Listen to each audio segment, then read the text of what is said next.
Hello students, आज जो है हम बात करेंगे चैप्टर 3 एक्सरसाइज 3.2 की। इससे प्रीवियस एक्सरसाइज में हमने जो रूटीन लाइफ प्रॉब्लम्स हैं उनको जो है हमने सीखा था कि उनका बीजगणितीय निरूपण कैसे करना है, यानी कि उसको एक्स वाई में कैसे बदलना है। नंबर 2 पे हमने सीखा था ग्राफीय निरूपण।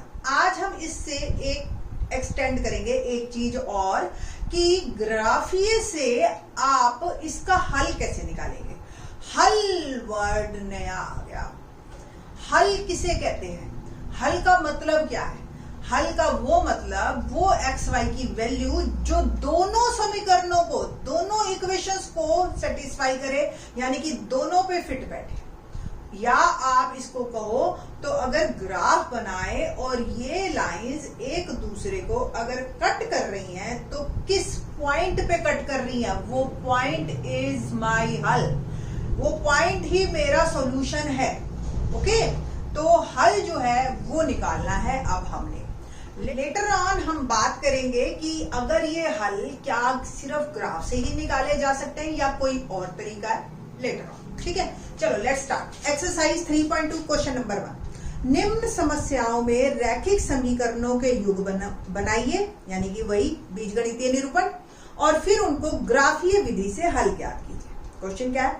कक्षा 10 के 10 विद्यार्थियों ने एक गणित की पहेली प्रतियोगिता में भाग लिया। यदि लड़कियों की संख्या लड़कों की संख्या से 4 अधिक हो तो प्रतियोगिता में भाग लिए लड़के और लड़कियों की संख्या ज्ञात कीजिए। अब क्वेश्चन आ गया है। अब तो अभी तक ये था कि सिर्फ बीजगणितीय निरूपण है, अब जो है आपको क्वेश्चन करना है। तो बिल्कुल सिंपल, जो चीज निकालनी है वही मान लेनी है।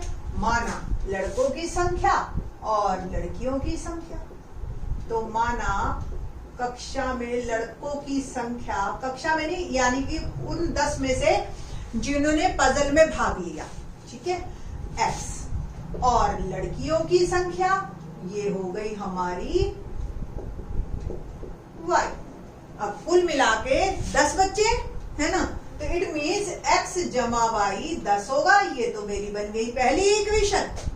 दूसरी इक्वेशन के लिए आप दूसरी लाइन एक बार दोबारा पढ़िए। यदि लड़कियों की संख्या लड़कों की संख्या से 4 अधिक है, लड़कियों की संख्या लड़कों की संख्या से 4 अधिक, यानी कि y बराबर x जमा 4। बस ये तो हो गया बीजगणितीय निरूपण। अब हम इसको ग्राफ से हल करेंगे और देखते हैं कि कितने लड़कियों की संख्या और कितने लड़कों की संख्या। तो सबसे पहले x प्लस वाई बराबर 10 क्या करना है? ग्राफ बनाने के लिए हमें टेबल बनानी। टेबल बनाने के लिए आप क्या करेंगे? x और y की वैल्यू। पहले मैंने ली x सपोज 5, तो y क्या आ जाएगा? x का मान मैंने रख दिया 5, y आ गया 10 में से 5 गया 5। सिंपल है ना, समझ आ रही है ना। अब x को मैंने रखा 4, तो y क्या हो जाएगा? 10 में से 4 गया 6। ये मेरा एक टेबल बन गई। अब हम दूसरी टेबल बनाते हैं। दूसरी इक्वेशन है y is equal to X plus 4, और अब x और y की वैल्यूज डालती हूं मैं। x डाल देते हैं, सिंपल। देखो x मैंने डाला 1 है ना, छोटा ही डालूंगी, क्यों, फिर जमा हो गया y आएगा। y क्या आ गया? 5। x डाल दू 2, तो y क्या हो जाएगा मेरा? 6। सिंपल। टीचर ये नहीं कहती कि कहां से वैल्यू, टीचर तो सीधा ये टेबल देखती है बेटा, ठीक है। तो ये काम चाहे आप रफ में कर लेना, जो ये वैल्यूज आने वाला है, मैंने इसलिए किया ताकि आपको समझ आए। ओके, ना पुट द ग्राफ। अब मैं इस टेबल को थोड़ा सा इधर लिख देती हूं, इस इक्वेशन वाली टेबल को, ताकि मैं अपने ग्राफ के लिए जगह बना दूं। 5 5 4 6। ना ग्राफ बनाते हैं। ग्राफ के लिए बहुत सिंपल है। पहले 2 लाइंस लगानी है, एक हॉरिजॉन्टल और एक वर्टिकल। हॉरिजॉन्टल लाइन को हम एक्स एक्सिस कहते हैं, वर्टिकल लाइंस को हम वाई एक्सिस कहते हैं। राइट में एक्स के पॉजिटिव चलता है और लेफ्ट में माइनस। माइनस हमारी कोई वैल्यूज नहीं है इसलिए मैंने 2 ही लिखी। सेम y ऊपर पॉजिटिव चलता है, नीचे नेगेटिव चलता है। बस ये बात आपको अगर है पता तो बस कोई प्रॉब्लम ही नहीं। ना पुट द वैल्यूज। सबसे पहले मैं इसी पहली वाली को x plus Y is equal to 10, x5 y5, x5 5 की लाइन में गए, y5। देखो ये जिन बच्चों को नहीं समझ में आती ऐसे बना 5 और 5। Next x4 y6। अब मैंने 6 नहीं बनाया तो बना देते हैं, एक्सटेंड कर देते हैं। ये हो गया 6 और ये हो गया y6। ओके, तो x4 y6 ये आ गया 4 और 6। दोनों को ज्वाइन किया। Line can be extended from both ways, तो एरो लगाए और इस लाइन की इक्वेशन मैंने लिख दी यहां पर। ओके, नाउ नेक्स्ट ये वाली y is equal to X plus 4, x1 y5 आ गया। 1 की लाइन में 5 तक गया। x2 y6 ये आ गया, इसको भी हमने कर दिया। देख रहे हो आप? और ये दोनों एक दूसरे को जहां मिलेंगे वो मेरा आंसर होगा। ठीक है जी। तो y, तो हम बात करते हैं अब हल की। जहां ये 2 लाइनें मिल जाएंगी वो हल होगा। तो ये 2 लाइनें जहां मिल रही हैं, मैंने इसको एक्सटेंड कर दिया, 5 था फिर 6 फिर 7 किया। और इसको देखो आप, ये यहां से, और अभी मैंने अंदाजे से बनाया है, आप जब ग्राफ की कॉपी पे बनाओगे तो बिल्कुल एग्जैक्ट आएगा आपका आंसर।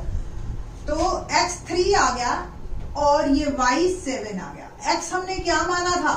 लड़कों की संख्या, और जो है हमने y क्या माना था? लड़कियों की संख्या, है ना। तो आप देख लो दोनों 10 से मिलके, और लड़कियों की संख्या लड़कों की संख्या से 4 अधिक दिखाई दे रही है आपको। तो आई थिंक सो आपको समझ आया होगा क्वेश्चन, है ना। सेकंड क्वेश्चन करते हैं इसी पे, प्लीज लेट्स स्टार्ट। 5 पेंसिल तथा 7 कलमों का कुल मूल्य 50 रुपए है, जबकि 7 पेंसिल और 5 कलमों का कुल मूल्य 46 रुपए है। एक पेंसिल का मूल्य तथा एक कलम का मूल्य ज्ञात कीजिए। माना एक पेंसिल का मूल्य x रुपए और एक कलम का मूल्य y। प्रश्नानुसार क्या इक्वेशन बनी?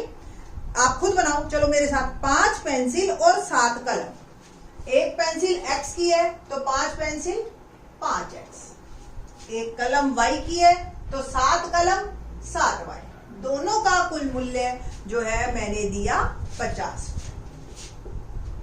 अब देखो 7 पेंसिल और 5 कलम, तो x को 7 से और ये 5y, कुल मिला के 46 रुपए बना दिया, है ना। बस अब इन दोनों को हमने सॉल्व करना है ग्राफ से। तो ग्राफ बनाना है, तो देखते हैं कैसे ग्राफ बनाएंगे। तो सबसे पहले बनाए 5x प्लस 7y 50। x और y की वैल्यू डालनी है ना हमने, सिंपल। तो ये हो गया x और ये y।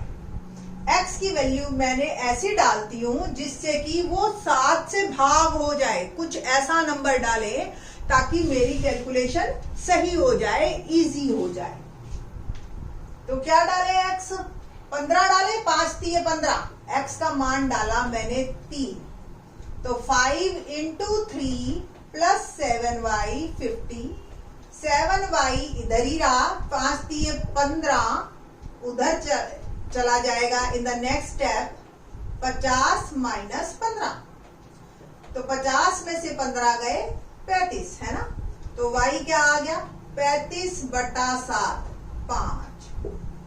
एक तो मेरा ये मान आ गया, है ना। प्लस माइनस कुछ भी कर सकते हो आप। अब देखिए और क्या मैं डालूं कि 5 का मल्टीपल घटा हो जाए जिससे कि ये 7 से भाग हो जाए। ठीक है, तो 0 डाल के देख लेती हूँ। y 0। अब y, आप x और y कुछ भी डाल सकते हो। मैंने y डाला 0, तो y का मान 0 डालने पर x क्या आएगा? जीरो सबको जीरो कर देता है, तो ये हो गया 50 और x आ गया 50 बटा 5 10। बस ये मेरी एक इक्वेशन बन गई। अब अगली देखो, अगली इक्वेशन 7x जमा 5y बराबर 40। बनाए टेबल, तो बनाते हैं। देखो x और y, x क्या, ओके x फिर से मैंने 3 डाला, तो y क्या आ रहा है देखते हैं। 7x 7 गुना 3 जमा 5y बराबर 40। 21 जमा 5y बराबर 40। 40 में से 21 गया, आ गया 25 और y का मान आ गया 25 बटा 5 5। है ना आसान, 5 पंजे 25, तो ये आ गया 5। अब क्या अगर प्लस में नहीं मिल रहा तो माइनस में डाल देते हैं, है ना। 56 बिल्कुल ठीक है। तो y का मान मैंने डाल दिया -2। ओके, आप प्रैक्टिस कर लेना, आपको बन जाएगी बात। 7x 5 दूनी 10 46। 7x 46 जमा 10 कितना हो गया 56। x आ गया 56 बटा 7 बराबर 8। तो ये दो वैल्यूज मेरी आ गई हैं और अब मैंने बनाना है, अब हम बनाते हैं इसका ग्राफ। ग्राफ के लिए क्या करना है, पहले एक स्ट्रेट लाइन 2 खींची हमने, जिसमें x एक्सिस और ये y एक्सिस और x इस तरफ पॉजिटिव 1 2 3 4 5। नॉर्मली हम 5 तक जाते हैं, बट आप देखो हमने वैल्यूज 10 और 8 ली है, तो आप 10 तक चले जाइए। ओके, 8 9 10 ये y 1 2 3 4 5 तक ही जा रहा है। y 1 2 3 4 5 6 भी कर लो, कोई दिक्कत नहीं है। नीचे नेगेटिव हो जाते हैं और इधर नेगेटिव, ज्यादा नहीं चाहिए, तो इसलिए मैंने थोड़े ही लिखे। तो स्टार्ट करें प्लॉट करना। x 3 y 5, x 3 और ये y 5, 3 की लाइन पे गई मैं, 3 से 5। नेक्स्ट x 10 y 0, तो 10 और 0 यहीं पे रुक गए। लाइन ड्रॉ कीजिए आप, एक स्ट्रेट लाइन आएगी आपकी और दोनों तरफ एरो। ठीक है जी,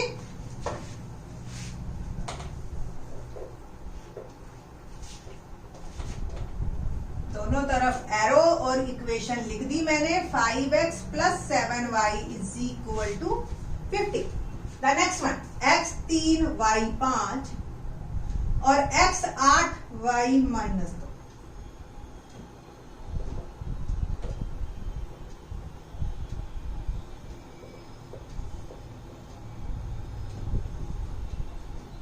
देखो इसी में ही एक्चुअली सॉल्यूशन था हमारा, सेम नंबर आ रहा है ना, यही सॉल्यूशन है।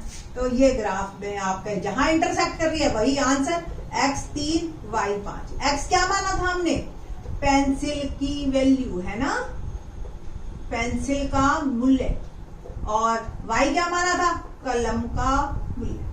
ठीक है, तो पेंसिल 3 रुपए की और कलम 5। That is my answer. तो मैंने बताया कि नेक्स्ट वीडियो में आप देखना कि बिना ग्राफ ड्रॉ किए कैसे हम क्वेश्चंस को कर सकते हैं with the help of algebra, बीज गणित। बहुत इंटरेस्टिंग है, आपको मजा आएगा। थैंक्स।